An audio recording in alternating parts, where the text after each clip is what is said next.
Mary had a little man. The fault. We believe that all men are created equal. To the magnificent mosaic that is America. From radio beacon to radio beacon. I have a dream. Change has come to America. Believe me. Help is on the way. Knock, knock. Who's there? It's a figment of your imagination. Randi Rhodes Show. Turn up your mind. Today is the day American patriots start taking down names and kicking ass. The whole world is watching, folks. If you just roll over, if you don't fight, we will not go quietly into the night. Let's have trial by combat. You don't fight like hell, you're not going to have a country anymore. You'll never take back our country with weakness. Modest Touch is responsible for the content of this advertising. All right then, everybody. I think, this is going to be the kind of evidence we will see, not next week, but the week after. Next week, the House will prepare the budget resolution. Next week, the House will put the COVID relief package on the floor by the end of next week, and then the Senate will have its chance. And obviously, Bernie, as the chairman, of the Budget Committee, the all-important Budget Committee, will have a chance to put it on the Senate floor either through a process called reconciliation requiring a mere 51 votes or a straight-up vote. Now, reconciliation, why are we for it? We're for it not just because it would only take 51 votes, but because it doesn't bar any Republicans from voting for it, so we can take their temperature too. But we won't have to start all over again. So maybe we'll get some checks out the door at the end of next week or the week after that. And then, it better happen next week because then the trial starts. The trial to hold them all accountable. And you know what's really fascinating? The man who was charged with invading the Capitol and threatening to kill AOC, Alexandria Ocasio-Cortez for the maggots. AOC +3, right? Send them back to where? Minnesota? Send them back to the Bronx? I don't know. Anyway, he now says, his name is Garrett Miller. He's 34 years old. He was in the Capitol. He was threatening to kill AOC and a Capitol police officer, the one that shot his fellow rioter, saying he was going to hug that police officer's neck with a nice rope. So this guy's name is Garrett Miller. Garrett Miller has since apologized because he's in deep doo, okay? He's in the mung, everybody. He's now apologized to Alexandria Ocasio-Cortez for writing "Assassinate AOC" in a Twitter post, and now he wants to testify in the Senate during the trial about the motivation for doing what he did. Now, I will tell you, he's being held without bail, thank God. There's a couple of them that are being held without bail, but for the most part, a lot of these guys are free on their own recognizance. Like the 71-year-old codger yesterday who was arrested with, a Sig Sauer and 20 rounds of ammo and a list of names of, Democratic senators and congressmen that, were targeted for the Stop the Steal rioters, right? Anyway, he's out. He's out on his own recognizance. But here's the statement from Garrett Miller. He said, "I was in Washington, D.C. on January 6, 2021 because I believed I was following the instructions of former President Trump, and he was my president and my commander-in-chief." Wow. His statements also had me believing the election had been stolen from him. Nevertheless, I fully now recognize Joe Biden is the president of the United States and that the election is over. Donald Trump is no longer the president. And I would not have any reason to continue to follow his lead. While I never intended to harm Congressman Ocasio-Cortez nor harm any members of the Capitol Police Force, I recognize that my social media posts were completely inappropriate. They were made at a time when Donald Trump had me believing that an American election was stolen. I want to publicly apologize to Congressman Ocasio-Cortez and the Capitol Police officers. I have always supported law enforcement. I am ashamed of my comments. Then he goes on to say that he left Washington because the president asked us to go home. He's following the president. Nevertheless, what Donald Trump had been saying about the election really got me, and I felt I had to support him. Still, I recognize I am responsible for my actions and that there are no excuses for what I did. And then he tells about this wonderful, supportive family he comes from. He said he's never been interested in politics before until very recently, and he would like to testify. He would like to testify at the Senate trial. Also, you know Jacob Chansley, who we've all come to know as the guy with the horns in the fur with the 10-foot spear. He, through his lawyer Al Watkins, who you know was angling for a pardon when Donald Trump was still the president in between January 6th and January 20th, Al Watkins was on the TV and he was talking to the Chris Cuomo, and he told the Cuomo that what he'd really like for his client, I don't see it in here, but what he would really like for his client would be a pardon. Well, now he realizes that opportunity has expired. And so Al Watkins, the guy with the horns, the QAnon, the QAnon shaman, he also put out a statement, and he would also like to testify at the Senate trial because his attorney, Al Watkins, thinks that it's very important that the voice of someone who was incited by Trump be heard. His lawyer said that Chansley, who is the QAnon shaman, was horrendously smitten with Trump, and now he feels let down because Donald Trump refused to pardon him. Quote, he felt like he was betrayed by the president, and he would like to testify in exchange for leniency against other alleged co-conspirators in his criminal case.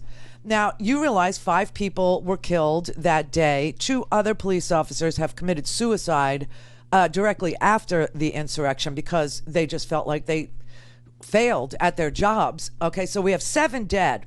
And now you have at least 2 people who are responsible for this bloodshed who want to be heard. They want to testify at Trump's trial because they now feel, quote, duped. They feel duped when Trump left office without pardoning them. The attorney said of the shaman, of the QAnon shaman, while he may have believed that he was doing what the president invited him to do, he now realizes the president is not on his side. Okay, he's been indicted, the shaman, he's been indicted by a federal grand jury on 6 counts of obstruction of an official proceeding, entering and remaining in a restricted building, civil disorder, disorderly and disruptive conduct in a restricted building, violent entry, disorderly conduct in the Capitol, parading, demonstrating, or picketing in a Capitol building. And he was caught by the FBI after he decided to film himself doing these things. His lawyer now agrees that on the bell curve, he may not be what we consider normal. So, shouldn't we have these people testify? Shouldn't we have the people who perpetrated the crime testifying at the trial where we seek to hold the people who incited the insurrection accountable? They want to. But Lindsey Graham, he doesn't want any witnesses.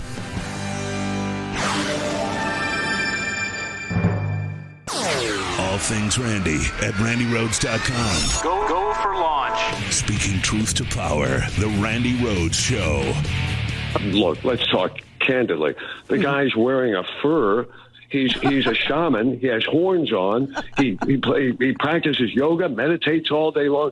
Couldn't be a more gentle, soft-spoken human being. He's not a violent man. He's not alone.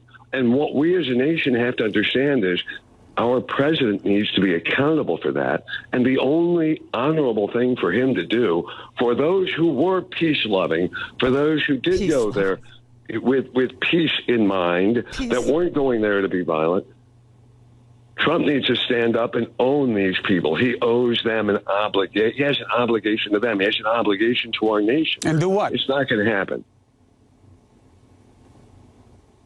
And do what, Al? Oh, wait, give a pardon. Give a pardon to the... You want him to pardon the people that broke in to the Capitol and killed a policeman and was trying to get to members of Congress? Remember the following. What am I? I'm not. My role is not to judge somebody. My role is to be an advocate. If there's one iota of a chance that the guy who's the president of our country, who invited everybody down Pennsylvania, will give my client a pardon, you know what? I'm going to do it. Oh, for God's sake. Like I said, you'll never meet a bunch of drinkers like lawyers. And this is why. They can't, you know, they represent some of the most heinous, violent people. And then they go, he's a father of two. Why? He does yoga. Very zen like Al. Nice try. But now his argument has slightly shifted, see, because the pardon opportunity has expired. So Al Watkins, the attorney who's going to be a zealous, advocate for his client, is now saying my client wants leniency, and what he'll do in exchange is he'll testify at the Senate trial. Well, you know the Republicans understand that there are plenty of people who are looking at 20 years. There are people who are looking at 6 felonies. There are people who are looking at, killing a cop. And they're all now willing to testify at the Senate trial. Well, Lindsey Graham knows this. All the Republicans know this. And that is why, A, they would like to kill the trial altogether. And B, if there is a trial, let's have one that's really a kangaroo court. Let's have one, again, with no witnesses, just like the last time. These people are lunatics, okay? They're only interested in their own power. You know why the Republicans are in such deep doo? You know why they're in so much trouble? Because their agenda sucks. Their agenda isn't a good one. 74% of the American people want to see these checks go out the door, and they needed them yesterday. Okay? We have been reporting about 16, 18 million people on unemployment. Yesterday we got new jobs numbers. Another 800,000 plus filed for unemployment. The week before that, another 965,000, almost 1 million people filed for unemployment.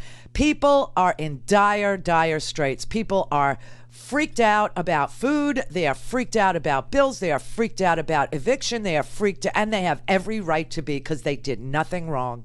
And so they want to see this package of protections. They want to see this money go out the door. The Republicans are not for it. They're not for it. Hence, we're talking about reconciliation, which will not bar them from voting for it if they're for it. It would just make us not have to start all over again and get the money out the door.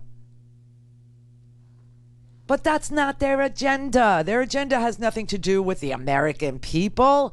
Their agenda is to spew hate and lies about the other in order to, A, raise money on the big lies that we're going to repeal and replace Obamacare. If you just give us $20, we'll get this done for you. Or the election was stolen. Donald Trump needs to raise hundreds of millions of dollars for his, legal fees. Or whatever it is, it's all fundraising. Everything is fundraising. And of course, power. That's all they care about. They don't give a damn about COVID spreading, variants, or getting vaccines out. We now know this. The cupboard is empty. Empty.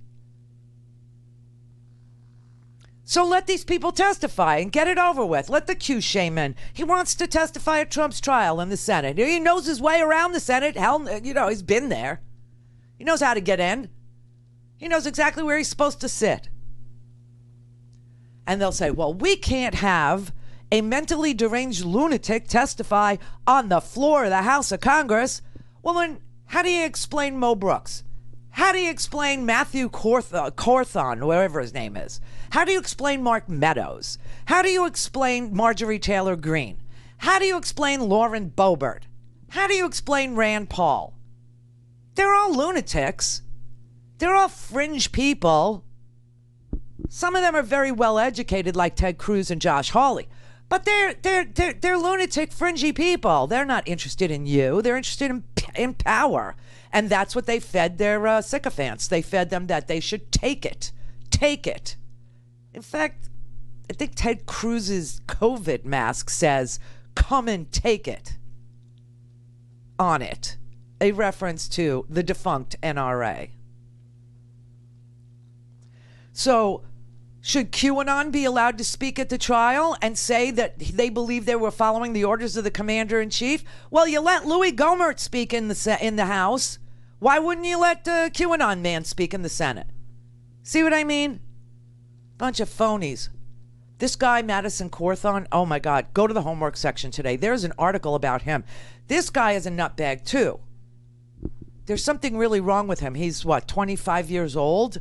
And he was in some horrendous car accident coming back from spring break with his friend. They were driving at 5 o'clock in the afternoon, and an hour into their drive, his friend fell asleep. So the story goes, at the wheel. 1 hour into your drive like at 5 o'clock in the afternoon, your friend falls asleep, and your friend is fine. But he was also sleeping with his feet up on the dashboard and nearly died because obviously not wearing a seatbelt. And then he sues his friend for $30 million. It doesn't go well for him. But it turns out that Mark Meadows is, Mark Meadows has a portfolio. He's got a pension and a money market account and a brokerage account and a 401k account with Edward Jones. And it turns out his financial advisor at Edward Jones is Roger Cawthon. Yeah, Madison's dad. And when it didn't go well in the lawsuit against his own friend, his father called Mark Meadows and said, "We need one of your powerful attorneys.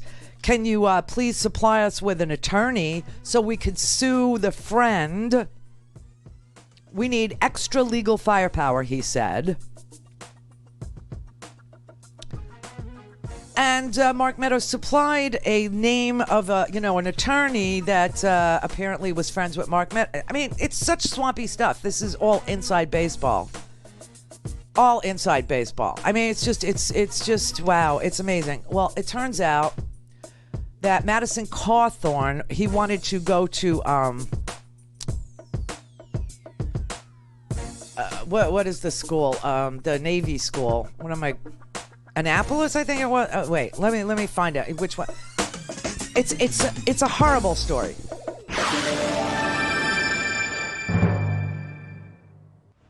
Call in, connect. To speak to Randi, call 561-270-3844. 561-270-3844. All right, this is Madison Cawthon folding under questioning. What are some specific examples that informed this bold decision, this audacious decision, even after the riots, to decertify the results? You must have seen some concrete evidence. Well, Pam, the things that I was not objecting to the election on behalf of was things like Dominion voting machines changing ballots, or these U-Haul trucks pulling up filled with ballots for Joe Biden as president. The thing I was objecting for is things like, like I said, in the state of Wisconsin, particularly in the town of Madison, there was an appointed official in that town who actually went against the will of the state legislature and created ballot drop boxes, which is basically ballot harvesting that was happening in the parks. But this was all litigated. You know that the Trump campaign litigated all of this, more than 60 cases, and they lost. Either the cases were dismissed, the Trump campaign withdrew, or they never brought a case because they didn't have the evidence to back it up. Indeed, I believe specifically, and this is the one that I debated on behalf of on the House floor, in Wisconsin, that was never heard because they dismissed it because of standing. Now, I don't believe that that is concrete enough of a way to say Well, there were 3 Trump appointments. Okay, so you have Wisconsin, but you ended up not actually voting against Wisconsin. It was just Arizona and Pennsylvania because you didn't have the Senate votes. But 3 Trump-appointed judges actually threw out these cases because of merit. It was because of merit. There were 3 Trump-appointed judges out of all of these judges and the more than 60 cases that were tossed out. And you keep talking about Wisconsin. I'm still not hearing any specific examples of fraud. If you would, just tell us what are the specific examples you saw of fraud? Because when you think of fraud, you think of a vote, you're slipping one past the election official, or a vote was stolen, somehow it didn't count. Did you see that specifically? No, Pam, and like I said, that's not the reason I contested the election. Hold on. So you wanted to throw out millions of votes without actually seeing any concrete evidence of fraud? Because that's what you were doing when you were contesting the election. The intent there was throwing out millions of votes. Yeah. He has no answer. So that's Madison Cawthorn, who was in a car accident in 2014 that left him partially paralyzed and in a wheelchair. And his dad is Mark Meadows' financial advisor. Well, before this car accident, Meadows recommended Madison for the U.S. Naval Academy. The U.S. Naval Academy rejected him. I'll tell you why in a second. And Mark Meadows then had his son, Blake Meadows, who was in law school at the time, find a Florida attorney to handle the insurance case, and then hired Madison Cawthorn to work in his district congressional office. No one knows what he did, but it was a part-time thing, and helped him get into a very small college named Patrick Henry College, which, by the way, produced some of the people that ended up working in the Trump administration, like Alyssa Farah, who ended up being, working in the Pentagon and then at the White House. Anyway, this small college that has about, 300 students is where Cawthorn was admitted after Meadows recommended him for admission. And Madison attended Patrick Henry College for 1 semester and then dropped out with a D average. He's now a congressman who, under questioning about why he wanted to cancel the votes of millions of people in Arizona, which is the state he objected to, not Wisconsin, went on the TV, because nobody objected to Wisconsin, went on the TV and said he had an objection to Wisconsin, but he didn't make the objection to Wisconsin. He made the objection to Arizona. He doesn't exactly know why. He didn't see any fraud. He doesn't know of any fraud. And he's allowed to stand on the House floor and make speeches. So why can't I hear from the rioters who now are saying that the big lie was so big and that Trump was so believable and that Trump told them to go to the Capitol and to ransack it, told them to go to the Capitol and fight like hell, and they believed they were following the orders of the commander-in-chief and that this lie was real. Now, why are we hearing from these crazy people like a Madison Cawthorn, who, by the way, also, I have to tell you, this is a guy who got on our radar screen after he visited Hitler's summer home. Now, how could he afford the trip to Hitler's summer home? He could afford the trip to Hitler's vacation home because he had been paid $3 million for the accident in insurance money, but then his dad also wanted $30 million for his accident, so his dad went back to Mark Meadows and said he needed even more firepower. But what he did with the $3 million was he used some of his money and took a European vacation so he could go to Hitler's vacation home, a spot he said was on his bucket list.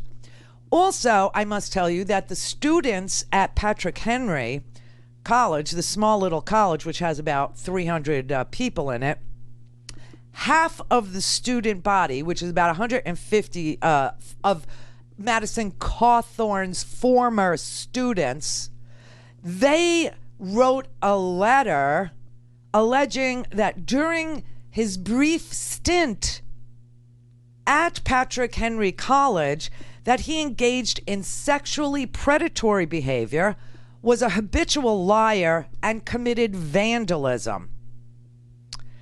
They said that his time at Patrick Henry was marked by gross misconduct toward our female peers, public misrepresentation of his past, disorderly conduct that was against the school's honor code, self-admitted academic failure, and they described him as a sexual predator who would ask women to go for joyrides in his Dodge Challenger, where he would then drive them to secluded areas, lock the doors, and make unwanted sexual advances as a pattern of his predatory behavior. They also included this. Well, people say that he's in a wheelchair, and they ask, how could this be? But when you're in a car with him and he locks the door, there is no escape. So he dropped out, okay? And then his dad decided that the insurance company acted in bad faith, and they demanded $30 million in addition to the $3 million he had already gotten. And Meadows actually, made some phone calls and got him a different lawyer. This thing still is, why are these people serving? I mean, this is just, and by the way, the reason why there was a space at Mark Meadows' office is because Mark Meadows was also under investigation for sexual harassment.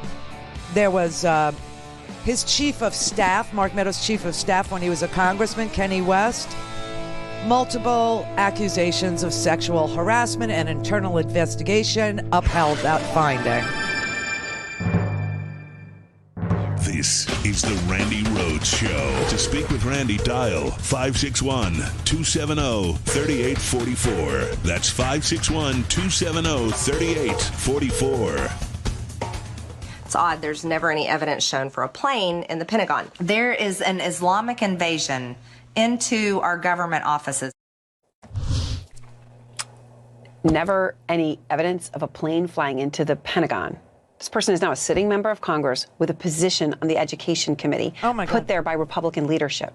And then there's comments unearthed by our own K-File, comments like, quote, the stage is being set, players are being put in place, we must be patient. That comment responding to a comment about hanging former President Obama. And that comment actually forced the House Minority Leader Kevin McCarthy to respond. Well, I want to be clear, actually, it was his spokesperson who responded. The spokesperson says, quote, these comments are deeply disturbing and Leader McCarthy plans to have a conversation with the Congresswoman about them. Well, we don't know when that conversation is going to happen. Maybe McCarthy is putting it off until he's back from Florida because he's heading there tomorrow to meet with former President Trump. Perhaps he's still trying to make up to get back in Trump's good graces because, remember, he blamed Trump for the deadly insurrection and then backtracked and said that his comments had nothing to do with it. So while McCarthy's office calls Green's comments deeply disturbing, the House Minority Leader is about to go and meet with a former president who, by the way, has not only embraced QAnon, but also Marjorie Taylor Greene. Marjorie Taylor Greene, right here from Northwest Georgia. Oh, boy, I don't want to mess with her. No, she's great. This one, I never, ever want to have her as my enemy. Marjorie Taylor Greene. Where is she? She is so unbelievable. Also joining us tonight are Georgia representatives Marjorie Taylor Greene. I love Marjorie. So Trump says he loves Marjorie. Then Trump and Greene are also in lockstep when it comes to the lie that Trump told the world, right? The lie that inspired his followers to attack the U.S. Capitol. Make no mistake, this election was stolen from you, from me, and from the country. We won in a landslide. This was a landslide. We aren't going to let this election be stolen by Joe Biden and the Democrats. President Trump won by a landslide. Why are these lunatic fringe people allowed to speak on the floor of the House and or the Senate when they don't want to hear from the rioters themselves because they're deranged lunatics, fringy people? They're a little inconsistent in their judgment of character, because Marjorie Taylor Greene and Matthew Cawthorn and Stephen King of Iowa and Lauren Boebert and Mark Meadows and Kevin McCarthy are no different when it comes to spouting fringy theories about everything. I mean, they're the same character. They're the same liars. They're the same QAnon believers. They're the same. And what's really disgusting is a whole bunch of the people who objected to the certification of electors, they know better. They do. They know better. Ted Cruz knows better. Josh Hawley knows better. I don't think Mo Brooks knows better. I don't think Andy Biggs knows better. But it's like I explained the difference between Rush Limbaugh and Sean Hannity.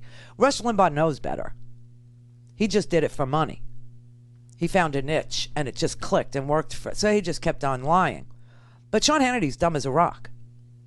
And that's the difference between the Lauren Boeberts and the Marjorie Taylor Greenes and, say, the Ted Cruzes.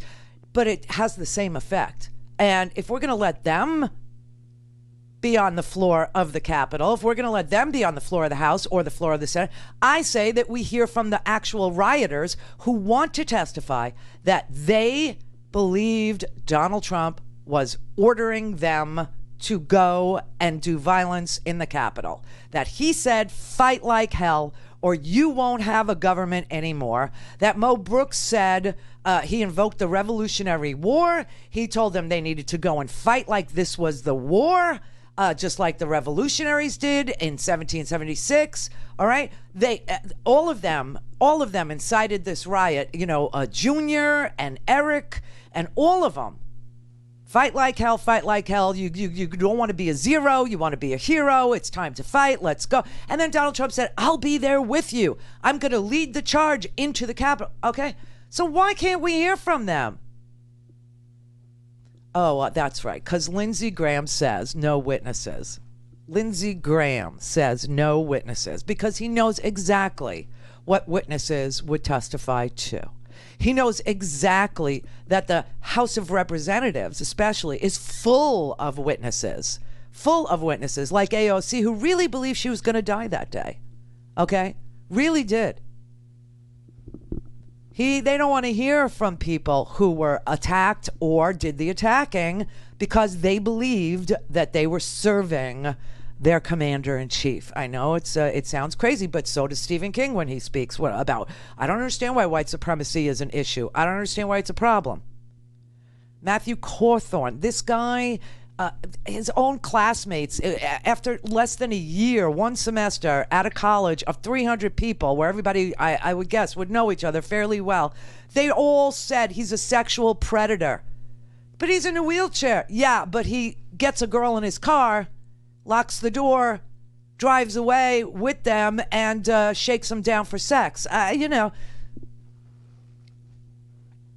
Boebert wants to carry a gun into Congress. And the members of the House don't even know if they can trust the Marjorie Taylor Greenes, the Cawthorns, the Boeberts with their lives because they have written before that they want to put a bullet in the head of these people. Can you imagine?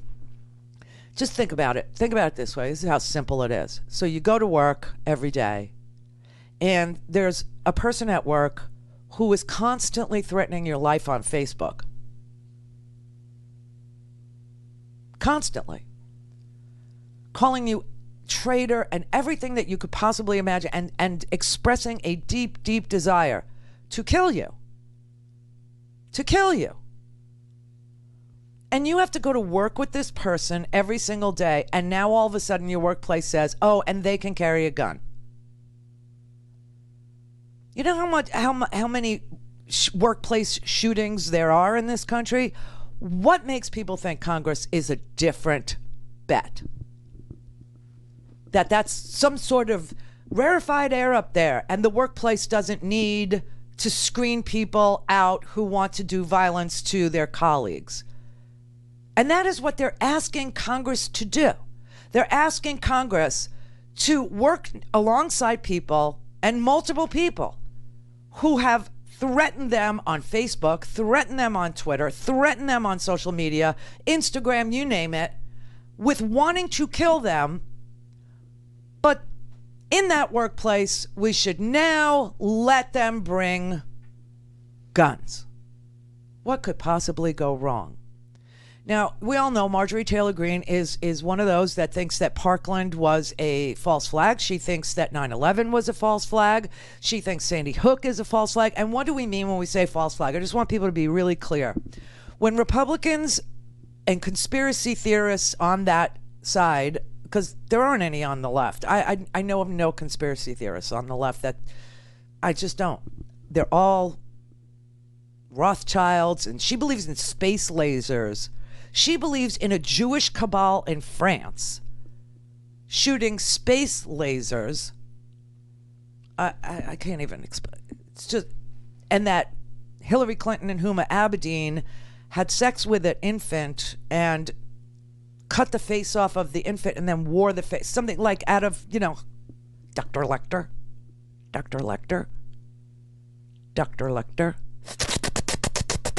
Clarice, like that. She believes this. So she's mentally stable, right? Why wouldn't we want her with a gun going to work alongside people she has expressed a desire to kill? Do you understand that what's happened here is pretty basic? Very rabid, active voters on both sides vote in primaries. However, on the Republican side, the primaries are now voted in by people who have not ever been involved in politics before, but are now involved in a cult. And the cult tells them to show up and vote in a primary. And they pick the most QE person they could find, the most screwy QE person they can find. And then because of gerrymandering, whoever wins the Republican primary with very, marginal turnout, low turnout by only the most rabid psycho voters is guaranteed to win the seat. Because the district is gerrymandered, so whoever wins the primary is guaranteed the seat. That is how we got here.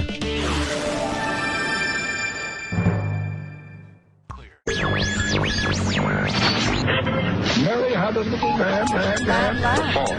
We believe that all men are created equal. To the magnificent mosaic that is America. From radio beacon to radio beacon. I have a dream today. Change has come to America. Believe me. Help is on the way. Knock, knock. Who's there? It's a figment of your imagination. Randi Rhodes Show. Turn up your mind. We will not go quietly into the night.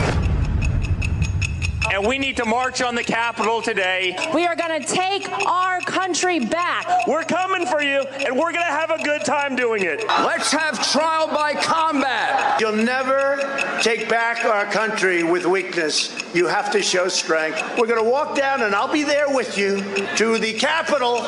In 2 hours, this woman will be dead. We are now walking down the inaugural path to the Capitol building. Oh, there we go. Oh, my God.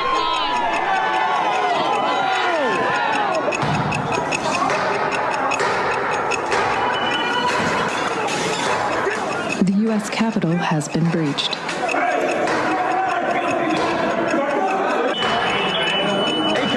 5 minutes since Capitol breach.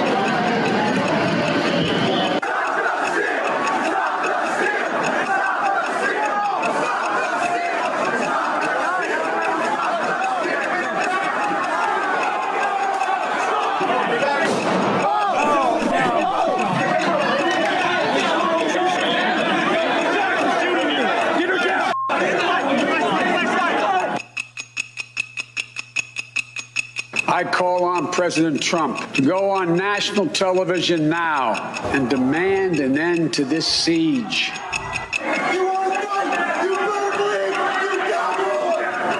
At least one improvised explosive device has been found on the grounds of the U.S. Capitol. Repeatedly being told by the National Guard at the national level that we did not have authorization. We love you. You're very special. Our incredible journey is only just beginning.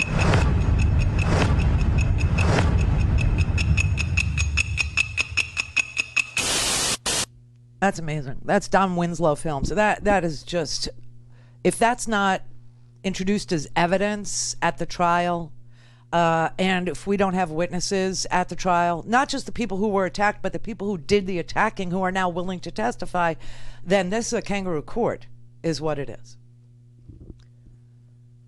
Andy in California. Yes, Randy, hi. I've been listening to you for years. I appreciate your show. Thank you. You're welcome. I've just been wondering. It's not just you, but I hear a lot of pundits on the progressive side. They say, there's Kevin McCarthy, Ted Cruz, and they're they don't know better. I keep hearing this idea. Oh, that's not what I said. I don't say they don't know better. I said that they're smart. They know better. They know American. That's what I mean. That's it right there. That they know better. That idea. They do know better. Well, I was brought up on the idea that people, that when people say something, that's what they actually believe. I think. Oh, you sweet little country mouse, you. No, we're giving them a break. No, we're not giving them a break. Obviously, this makes it worse. I think that if you know American history and you know that the very first impeachment trial in the Senate was of a senator who was trying to cooperate with a foreign adversary, the Brits, right? And that he was expelled. And then a year later, articles of impeachment were introduced and he was tried in the Senate. I'm saying Ted Cruz knows that history. I'm saying Ted Cruz knows about the Secretary of War Belknap, that he was removed and then tried after he was, and that they know better. I mean, they know this. But they and so when they vote that they believe that it's unconstitutional to try somebody after they've been removed from office, they're lying because they know better. Their followers believe them. See, and it implies. Oh, I understand that. That's something that they have a different agenda. There's an implication there. I think I'd rather call them on it and say they don't know better. No, and they they're know better. Being fooled for what they're doing. But that would not be true. But that would be untrue because they do know better. Ted Cruz went to Yale, okay? And what's his face? Josh Hawley, also Stanford, Yale, clerked for a Supreme Court justice. These people know. They know the history of the United States. So the reason why they're feeding this lie to the to their base, the reason why they're feeding this unbelievable, unconstitutional bullcrap to their base is because exactly their agenda blows. Their agenda for the American people blows. It's a bad agenda. The agenda they have is to redistribute wealth to their donors, to the private prison class, to the lobbyists, to the people in the defense industry, right? They're there to serve those they're handmaids to those interests. Well, wait a minute. They can't sell that to the American voter. They can't sell that to the people who think that they're about draining the swamp of those people because they're handmaids to those people. So instead, they sell a lie. The election was stolen. Black people are doing this to you. Brown people are doing this to you. Blah, blah, blah. That's why they do it. Well, I know it's a lie, right? But their supporters don't believe it's a lie. Well, partially because many of them have never been involved in politics in their whole lives. And the only thing that they're responding to is the excitement and the entertainment value in playing a real-life video game with real dead people. Well, that's our problem, that we are an entertainment culture. I understand that. The problem is that we have people who know better and feed it to the detriment of the American society, the civilized nature of our culture. They need to be expelled. Well, they do need to be expelled, but I'll tell you, I just don't believe that it's good giving them just about any credit for intelligence whatsoever. But they're very smart. Oh, they're very smart, of course, and devious. But I don't believe in giving them that credit. Yes, but Andy, you're incorrect. There are evil geniuses all throughout history. And well, you got to fight them somehow. Yes, but you don't denigrate their intellect because it's just not true. Yeah, you know what? The thing though is they're using their intellect to try and pull across an agenda, which is bad for the American people. But now you're onto something. Well, I mean, that's what they're trying to do, you know? No, that is what they're doing. And now you're onto it. Now you got it. Now you're processing what's really happening. But to denigrate their intellect, because any compliment is off limits, is to, cut your nose off to spite your face. You need to know what's really going on with some of them. Some of them are dumb as rocks, as I told you, and others of them are doing it because they understand that their voters would not respond positively to their real agenda.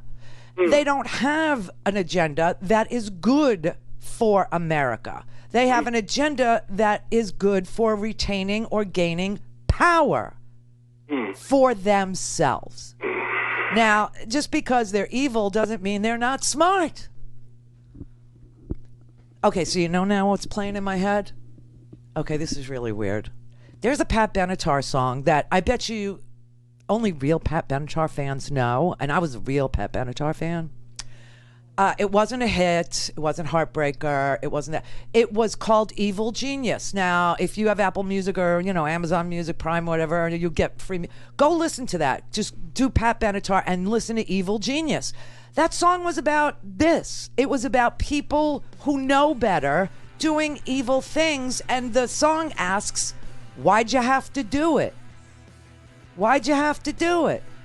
Well, the answer is known when it comes to the Cruzes and the Hawleys and some of the other, Rand Pauls. I mean, Rand Paul made it through med school. He chose to be an ophthalmologist, which I'm not, listen, I need an ophthalmologist. You know that. I have problems with my eyes. But to say that he's not bright, but evil, and it's because he has no agenda for the American people. His agenda for America is no government, which would make us Somalia. Do you understand? So because they don't proactively have something positive to be for, you have to be against everything.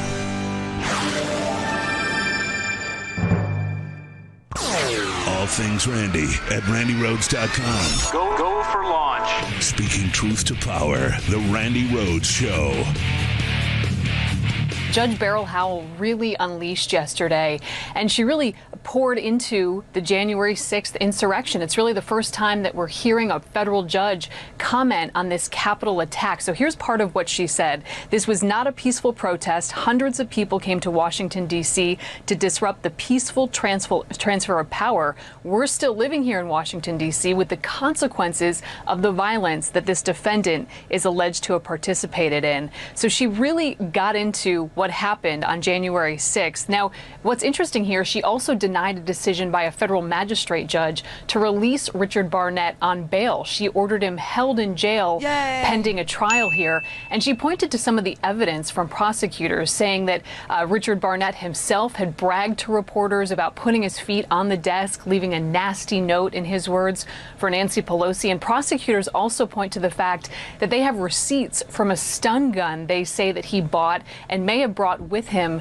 to the Capitol. Look at these white men. Now, this is all coming at the same time that the acting chief of the Capitol Police, Yogananda Pittman, she is calling for more permanent fencing around the Capitol.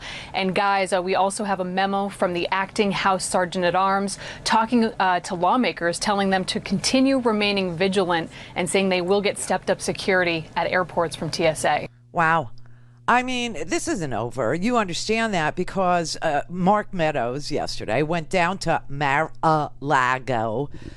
Marjorie Merriweather Post's mansion. That's what Mar-a-Lago is. Okay, it's anyway, this Ungapachka place that looks like Saddam Hussein would be uber comfortable in. Went down there, and you know why? You know why, everybody? because they need to know. The Republicans need to know. Now, remember, not Mark Miller, Kevin McCarthy. I always get those two. They both have that sharp, useless look. You know what I'm saying? And they're both freedom crackers. But it went down there because they need to know what Donald Trump's intentions are for 2022. Meaning, if McCarthy wants to be Speaker of the House, which he does, he needs to win primaries. Because anybody in a gerrymandered district that wins a Republican primary is going to get the seat, see, because Democrats are diluted. And he wants to know if Trump's going to go out on the campaign trail, if he's going to do rallies, if he is going to, play ball to get them back their majority. If he's going to sit out the primaries in 2022, he needed to know that too. So obviously Donald Trump is saying, no, I'll be back. We've only just begun. This crazy, right? We have no agenda for the American people, as you know. So we'll give them plenty of stuff to be against. We'll fill their little heads with space lasers and Jewish cabals and anti-Semitism and anti-black, sentiment and anti-brown. And we'll say caravans, and we'll say they're taking your jobs, and we'll say COVID's a hoax, and whatever we have to say. Yes, sir, but are you going to be there? Because you're the only one who can sell this crud. Because the truth is, we have no agenda for the American people. We presided over a mass casualty event, lying about COVID, told them hydroxychloroquine, take it. Told them UV light, told them drink disinfectant. We told them everything to hold them. We told them we had vaccines on the way. We told them everything, and it's all a lie, and now they know. So we're not for ameliorating the virus. We did nothing, and now they know because the cupboards have been shown on TV and they're bare. Some still think the election was stolen, but we're going to have to keep up this lunatic rant, and we need to know if you're going to be the salesman out front, because no one else can sell this. I'm sorry, but Ted Cruz just isn't, doesn't have high TV Q. People don't like watching him. That's why he went down to Mar-a-Lago to figure out what Trump's participation is going to be in the 2022. They didn't have a meeting to discuss COVID relief. They didn't have a meeting to say, hey, tell me where the vaccines are. Just tell me where you put them, because no one can find them. You said they were there, but they're not there, so where are they? That's not why they had a meeting. They had a meeting because they're not for anything that would help the American people on any front. There's no health care plan that he said he was going to have in 2 weeks. Kept saying 2 weeks. Everything was 2 weeks. Quickly. 2 weeks. 2 weeks we'll have. Didn't have a health care plan. Didn't have an infrastructure plan. Didn't have a plan for job creation. Presided over one of the worst performing economies in the history of presidents. The only president to leave without creating jobs. The only one. The economy yesterday, it came in worse than the economy in 1946, okay? And people say, well, that's because of COVID. Exactly. Proving my point. Had no plan for it. Told you it was a hoax. The new Democrat hoax. Told you it would go away. Told you by Easter, the churches will be full. It'll be so beautiful. Like this man ever goes to church and has any idea. No, I mean, they have nothing. And they know they have nothing. And that is why they peddle this swill, which is what it is. But he's really, really, really good at peddling swill, peddling fraud, peddling lies. It's his forte. It's what he's good at. Nothing else. Nothing else. But don't underestimate people. You need to know your enemy. Know them. It's like rule 1. I'm so sorry, Andy, but not all of the Republicans are stupid or delusional or crazy, cuckoo, nuts. Some of them just do it because it's the easiest path to power, and they know how to do it. It's like the GameStop thing. Are you following any of this GameStop story? Okay, this GameStop story is a great story because it's the revenge of the nerds, is what it is. This is what happened. Everybody used to say to me, why are you against boycotts? Why? Because the people who work for these companies, they don't hold any political views. And if you boycotted, I don't know, I'll just grab a name. If you boycotted Amazon, okay, then the people who work there, they would be punished as collateral damage. Let's put it that way. And it makes no sense to me. The proactive way was to do something in tandem, in unison, like vote, or in the GameStop case, these were day traders. These are people who are out of work. These are people who decided that they wanted to stop the hedge funds from making all kinds of money, and that with a unified option, a unified purchase of something proactive, they could screw up the best laid plans by the very smart hedge fund managers. So basically what was happening is the hedge fund managers were selling short, which means they were betting that the price of the value of the GameStop stock would tank. And they would make money by betting that way. Well, the people in the Reddit rooms and stuff like that, they decided, we can stop them if we all decided to buy GameStop all at the same time. The stock price would go up and they would get screwed. That's the kind of smart stuff that we do. They do smart stuff too, but it's evil. You gotta know what you're up against.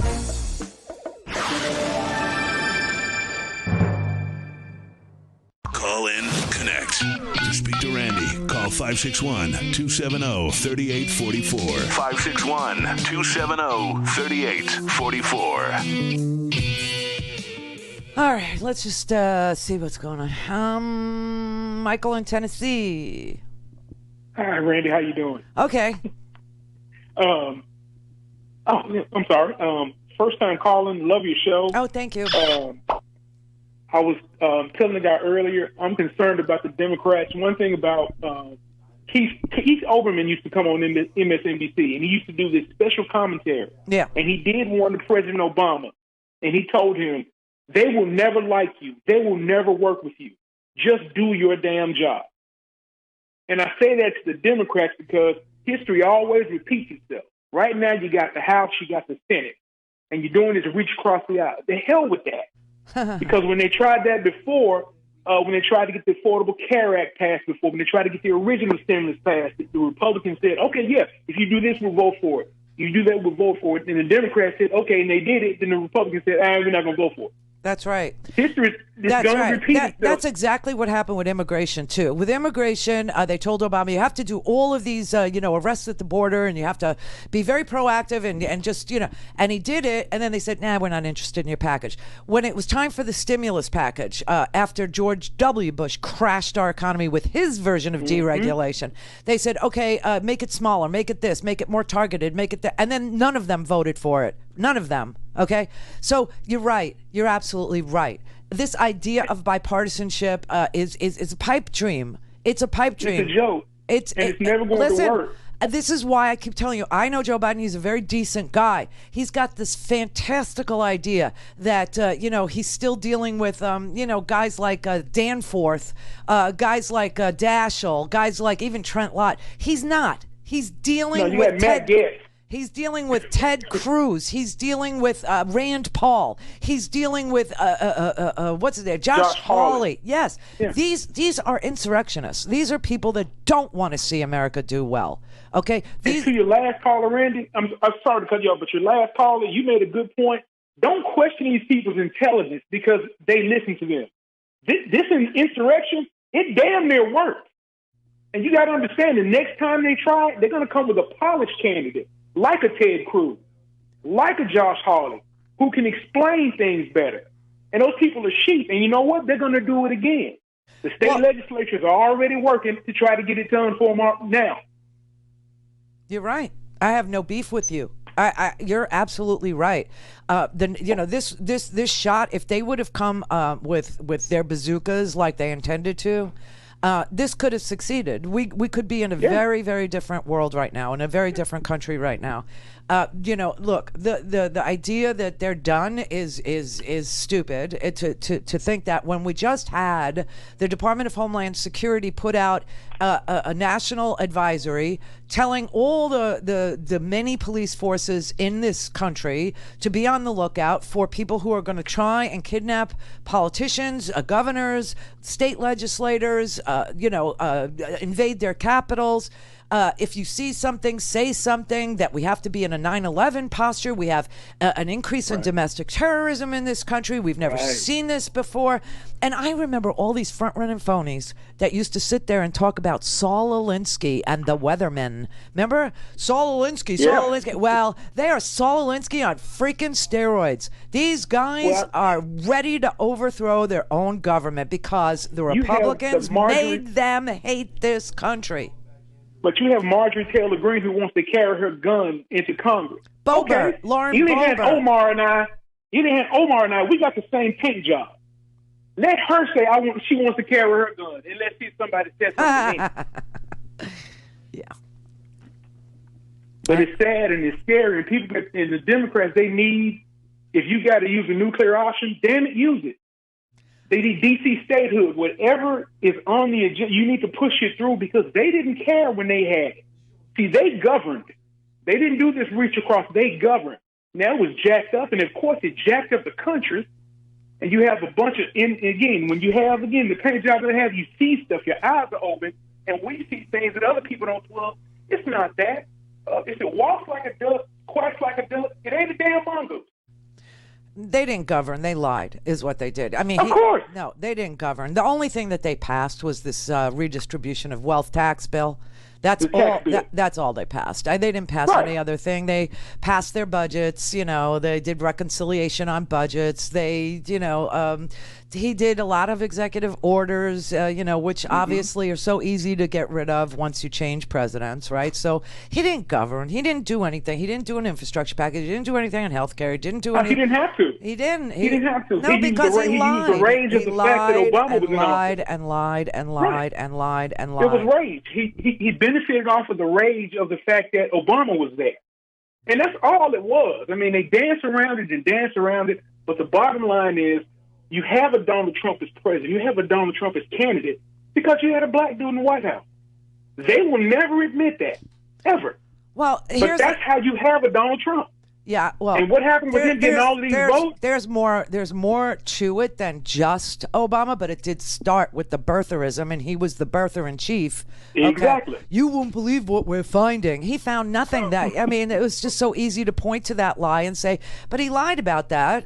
Okay, and he lied about, his businesses, and he lied about the Trump University fraud case, and he attacked a judge who was from Indiana, for God's sake, was an American from Indiana, but his father was a Mexican, to exploit racism. I mean, this is how he fed the base. But the reason why they're so frustrated and angry, the reason why they're so easily exploitable is because they don't govern, because they have no agenda. They have no desire to produce anything for Americans. That's why there was no rage. That's what, right. They run on rage because they're not for anything.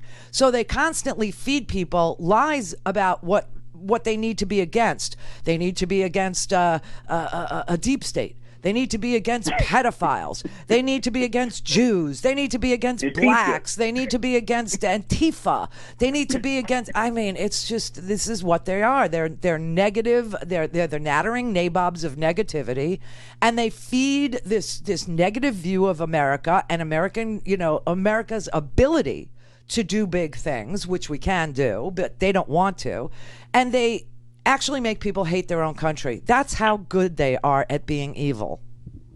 And they almost succeeded, Randy. They came real close. And that's what I tell my colleagues at work when they say, well, Michael, guys, listen. When you saw that is who this country is. That wasn't an odd thing in time. That's who this country is. They almost succeeded. And with a polished candidate, hey, who knows? I hear you. I have no qualms with what you're saying. I think that you're exactly on point. I think you understand exactly what has happened and why. I don't even begrudge anyone who is bizarrely disappointed in what this country produces for ordinary Americans. I don't even begrudge you that, because I agree. But you have to understand that this redistribution of wealth, when Ronald Reagan first lowered all this tax from 70% to 28%, somebody had to pay for it. So he took away all these middle-class tax breaks, raised the gas tax, took away your credit card interest deduction, all these little quiet increases on you to pay for the rich. It was the beginning. This is the Randi Rhodes Show. To speak with Randi, dial 561-270-3844. That's 561-270-3844.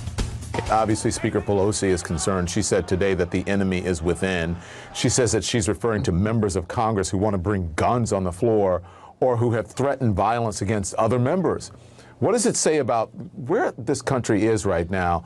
Worried about threats inside the walls of the Congress from their fellow Congress people? You know, I think the American people have to be worried about just how fragile our democracy is. You know, I think all of us love our country, but we all recognize that in order for our democracy to survive, we're going to have to respect one another and listen to one another and try to stop this anger and this polarization that is breaking us apart. And if we don't break this mode that we're in right now, that's not only making our government dysfunctional, it's tearing away at our democracy. I think if we don't take action to deal with this, all of us, that our democracy may not survive what we're seeing today. Okay, so that's our former CIA director, Leon Panetta, who is probably one of the most honest guys in all of the administrations that I've been broadcasting for, you know, over that period of time. Leon Panetta is just brilliant and decent. But the answer to what ails us is action. The answer to what ails us is progress. It is. We got to get the money to the people who need the money the most. People who can't go to work. People who got sick.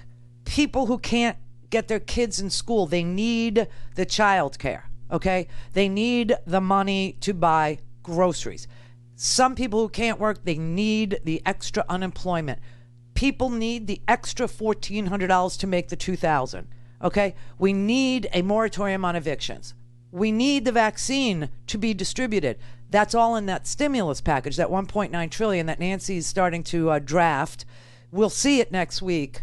By Friday, we hope that there will be some sort of a vote in the Senate, and I don't care if it's reconciliation, because if Republicans want to vote for it, they're free to do so, no matter what procedure they choose to use in the Senate. And I promise you that people who are barely paying attention to politics but want to know when the checks are going out the door, they don't care what parliamentary procedure is used. Nobody should care. It's such a non-issue. The issue is, can we get the relief to everybody? Can we get vaccines out to everybody? Can we get to herd immunity? You know, I'm reading around today. I don't know. I mean, I'm not a doctor, as you know, but I'm reading around today, and there is some thought about how many people have actually been infected with COVID in this country. And that for every person that we do diagnose, you know, and we're doing like 150,000 diagnoses a day, they're saying there are 4 people who have had it who never ever had any symptoms or felt a need to show up at a doctor, or never obviously got sick enough to go to the hospital. So they're saying for every person who's had it, there are 4 people, for every person we know that got diagnosed, there are 4 people that we don't know, because they didn't get diagnosed but have had it. So that would put the number of infected people in the United States, because we're aware of 27 million diagnoses, right? So they're saying, well, it's really about 120 million people that have probably had COVID. And we've given 27 million vaccines. So they're saying maybe half the country has antibodies. Maybe half the country has already developed immunity. We don't know how long it would last, but maybe half the country has developed an immunity to COVID. And if that's true, we only need 20% more of the American people to either get asymptomatic COVID or to get vaccinated, and we're at herd immunity. But we do need to get these vaccines. Now, there's a Johnson & Johnson vaccine today that they're going to apply also next week for emergency use authorization, and they're going to present all their data to the FDA to ask for emergency use. It's hard to say, authorization. However, that vaccine, we've got these crazy variants now. The virus is mutating because it's a battle of Mother Nature, right?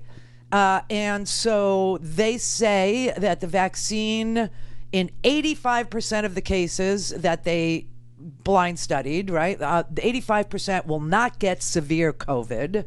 But in 65% of the variant cases, those people will not get severe COVID, but they could get symptoms. I don't know. I'm just telling you, people need results right now. Awesome things that they can feel. Now, I'm not covering every single one of these, destruction of Donald Trump's madness, his crazy, the DACA people, let's leave them in limbo executive orders. I'm not, because frankly, people don't feel them. I guess, the dreamers do, which is why that sticks in my head. The dreamers, know that they're not facing deportation with this president being president. But a lot of this stuff is not awesome.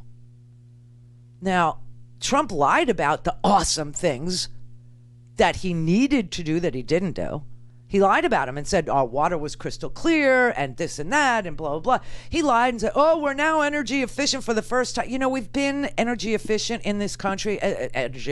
We've been energy independent in this country since 2009.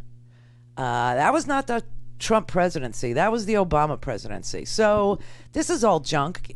Nobody knows where gasoline comes from, by the way. No one knows. It's because we import and export, and it all goes into a pipeline for gasoline. And so if you think you're buying Shell or Exxon, you're not. You're not buying a brand. You're buying some mix of some stuff from some place that goes into a pipeline. And whatever pipeline is closest, that's where it's coming from. I mean, this is all lies. Everything he ever said was lies, but we need to actually produce. We need to actually deliver. And I'm hoping that next week we get money, and next week we get an emergency use authorization for the Johnson & Johnson, because that's one dose, and it just needs refrigeration. It doesn't need to be frozen. So that's good. And we need to see people, listen, here, you know what it's like here? Every Wednesday and Friday, it's the sickest thing. It's Hunger Games in Florida. It's probably a lot like that where you are, wherever you are. But here, it's Hunger Games, meaning the only place that distributes or actually vaccinates people anymore in Florida is Publix grocery stores. And only the ones with pharmacies, okay? So you've got places in Florida where we have a grocery store called Publix, but they don't have a pharmacy. But they're the only place that can vaccinate you now. So every Wednesday at 6 a.m., everybody who is 65 and older has to get up and dial a phone number. There's no online anything. Dial a phone number. And it's the Hunger Games because you got every 65 and over competing against every other 65 and over to get an appointment. And they have about 125 appointments available each day for this phone call. And they're booked up in like 15 minutes. But people sit there in these, quote, telephone waiting rooms playing the Hunger Games to see if they can beat out this other elderly person to get on the appointment list. Every Wednesday and Friday, Howard gets up at 6 o'clock in the morning. And so far, he's been locked out. So far, he's not won the Hunger Games. I'm telling you, it creates a really exciting betting environment, Randy. You know, and you're betting with your life, actually, because people who are over 65, 75, 85, a lot of them have compromised immune systems. A lot of them have heart conditions. A lot of them have, various immune disorders. Then they're on so many drugs and blah, blah, blah, and they need the protection. Oh, my God. So we need to produce. We need to deliver. We need to have that happen. And I'm hoping that next week is the week that we actually see legislation and we see the Budget Committee and the Senate prepare to vote this thing out, because we're very good now at delivering the money. You know, once they approve it, it'd be in your bank account like in a day.